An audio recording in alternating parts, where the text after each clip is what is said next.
Kitab kita ini Al-Quran. Pegangan kita yang kedua adalah hadis. Lihat di hadis, baik di Bukhari, Muslim, Sunan Abi Dawud, Ibnu Majah, Nasai, Tirmidzi, ada tidak sebuah ajaran orang wajib dicintai kalau dia mengaku keturunan Nabi, walaupun dia berzina, walaupun dia bermaksiat, walaupun dia narkoba? Tidak ada. Dan ini yang ingin kita lawan agar umat Islam tidak terjerembab dalam ajaran-ajaran yang sesat. Untuk pengalaman Yai itu yang seperti tadi, itu bukan hanya Yai, banyak sekali. Saya pun pernah itu. Jadi datang ke tongkat, dia bawa tongkat, mana Imaduddin, mana Imaduddin, gitu kan. Dia bawa tongkat. Ternyata dia sudah tanya sama tetangga di warung-warung, itu siapa namanya itu kiainya, katanya. Saya ada salam dari Sunan Gunung Jati Syarif Hidayatullah. Ada salam dari Sunan Gunung Jati, suruh ngasih tongkat, gitu. Dikasih tongkatnya sama saya. Ini tongkat dari siapa? Ini kata Sunan Gunung Jati, berikan pada cucuku di Kresek, namanya Imaduddin. Maka katanya saya datang ke sini. Oh ya udah, dikasih nama saya tongkatnya. Terus diem aja kan sayanya. Ya udah, ini kan tongkat dari kakek ini kan. Kiai, kenapa? Ada apa? Duitnya ya. Lah duit apa? Ini tongkat dari Sunan Gunung Jati, dikasih sama cucunya. Ya ini kan tongkat kakek saya. Tapi dari sana kemari kan bawa duit, bawa ongkos, perlu ongkos. Gitu. Nah itu datang tiba-tiba jadab.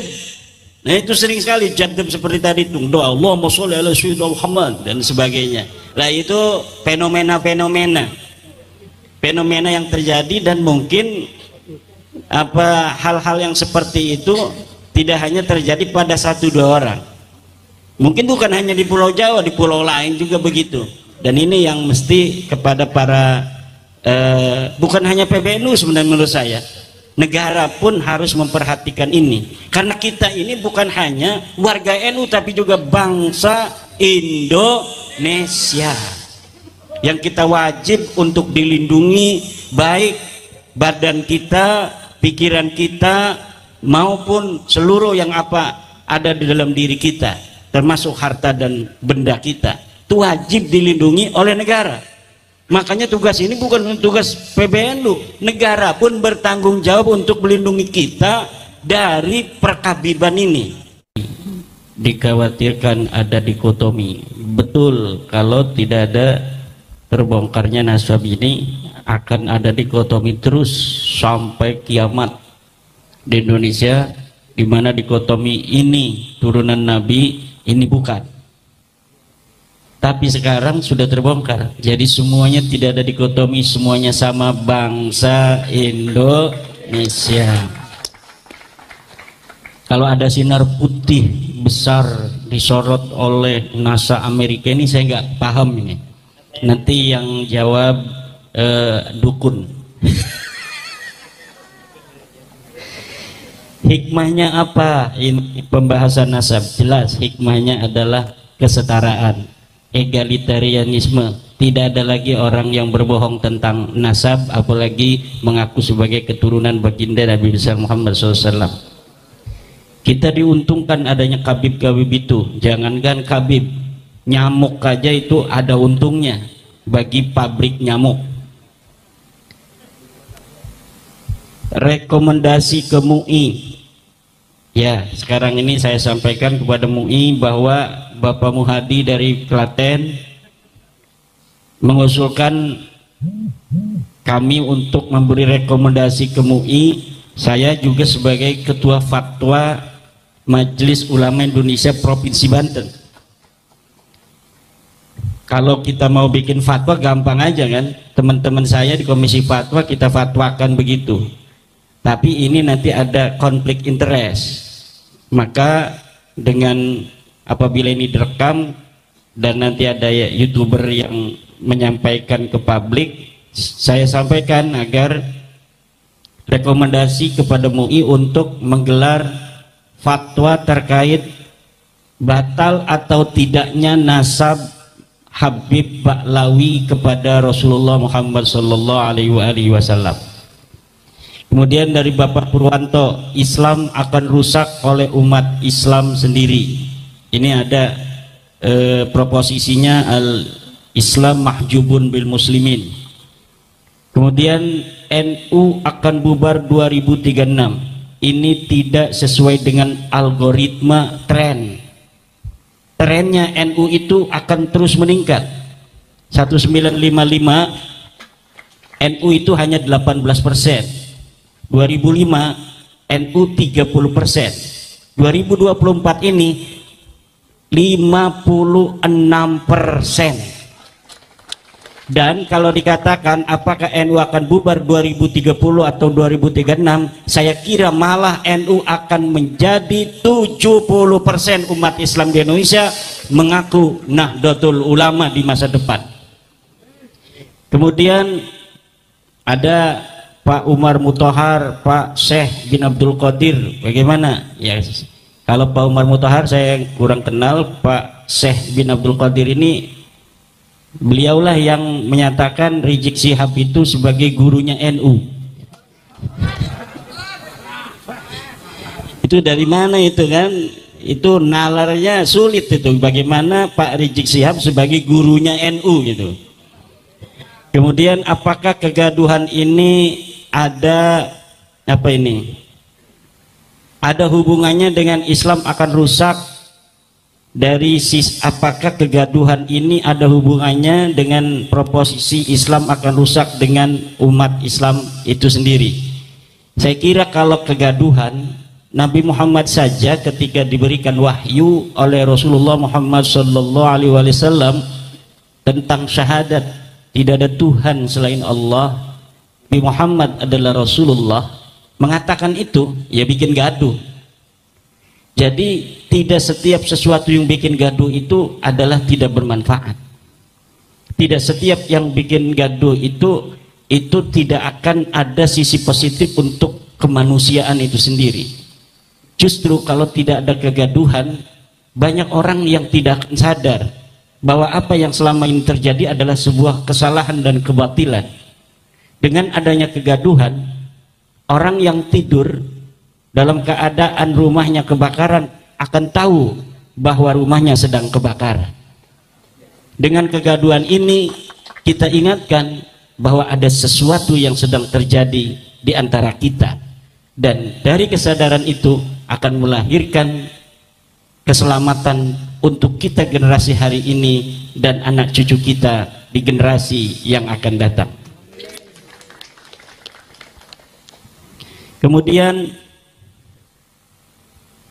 sudah ini ya, demikian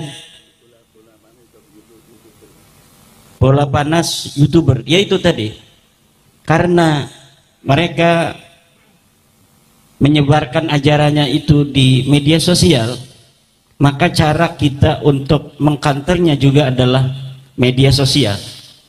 Kiai-kiai kita yang saleh dan alim itu banyak yang belum punya HP atau tidak mau dia pakai HP.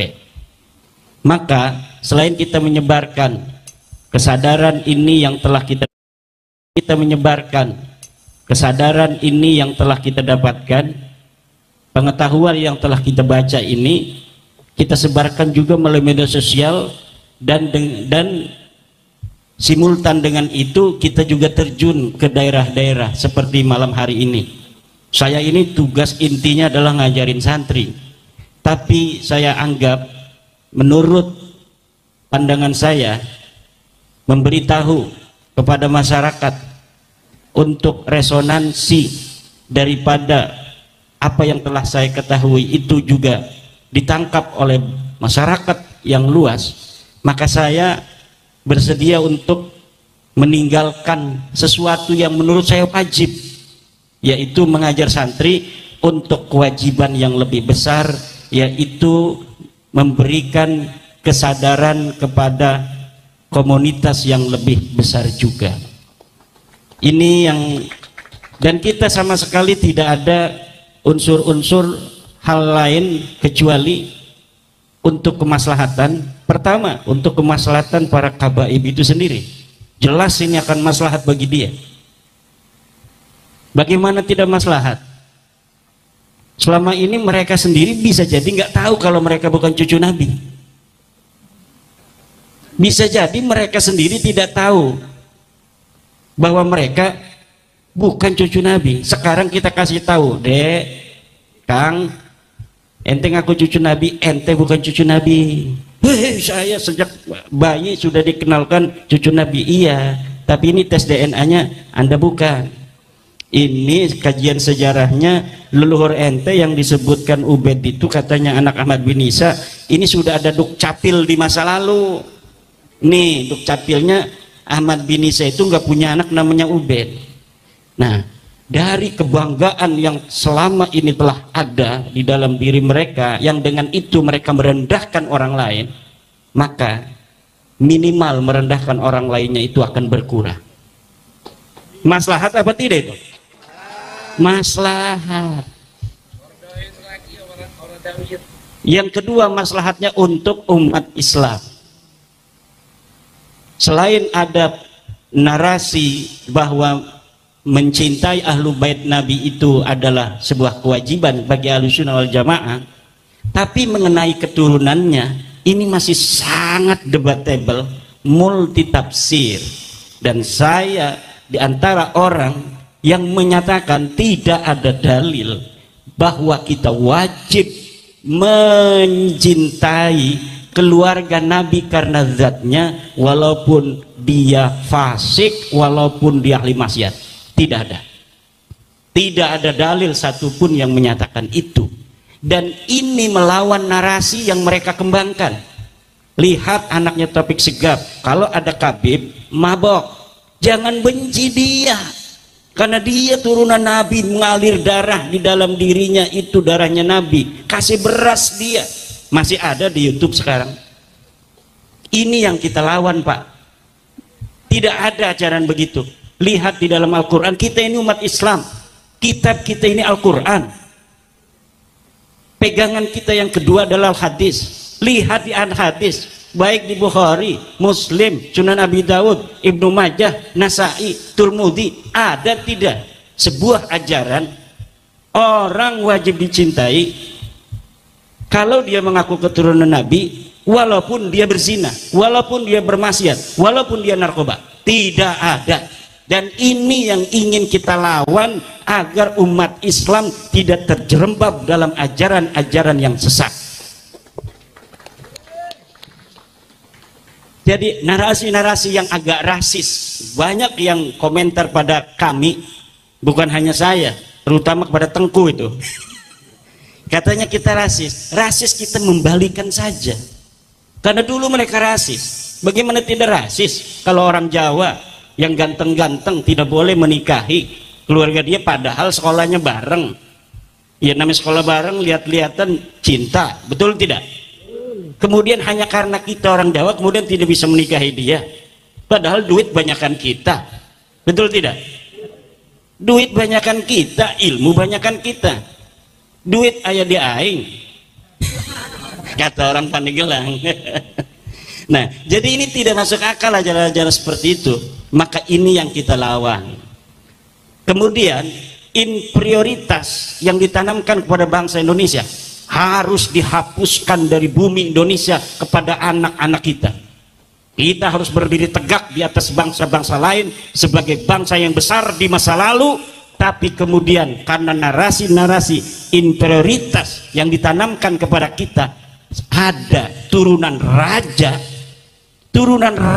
besar di Indonesia di masa lalu memayungi turunan yang tidak jelas, turunan wayang dipayungi oleh turunan raja, raden-raden, keturunan Sunan Gunung Jati, keturunan Sunan Ampel, keturunan daripada bujuk-bujuk di Madura, memayungin orang yang tidak jelas silsilahnya yang mengaku sebagai keturunan Nabi besar Muhammad SAW. Ini harus dihilangkan.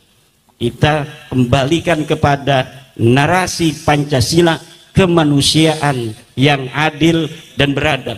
kita kembalikan kepada narasi Al-Quran, inna akramakum indallahi atqakum, sesungguhnya yang paling mulia di sisi Allah adalah manusia yang paling bertakwa. Siapapun dia, dari suku apapun dia, keturunan siapapun dia, kalau dia bertakwa maka dia yang paling mulia. Yarfa'illahu alladhina amanu minkum walladhina utul ilma darajat.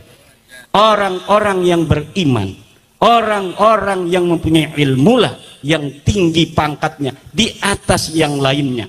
Dengan narasi Al-Quran ini, maka siapapun dia orangnya, maka akan termotivasi untuk dia beriman dan akan termotivasi untuk dia menuntut ilmu.